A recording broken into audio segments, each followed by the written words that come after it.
Originally, this cake was made of candle wax. When I moved to Canada, all the embellishments crumbled down except for the core and the angel busts. So I wanted to redo it with cream clay, which is more durable and also my specialty. But then I lost one of them, one of the angels. So I came up with the idea of piping roses using a method similar to tole painting, which is also my strength.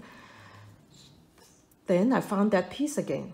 So today I want to share with you how to pipe rose embellishments similar to tole painting. You can do it with cream, buttercream, or even cream cheese.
I added the calyx off camera and the whole flower is dry. It's supposed to be flat back. And actually I made another demo and piping this flower, but then I realized that my whole hand was blocking the camera, so I couldn't show this one, but they turned out quite nice. And these are the ones that I made previously. I hope you like my sharing today. Thanks for watching. Bye.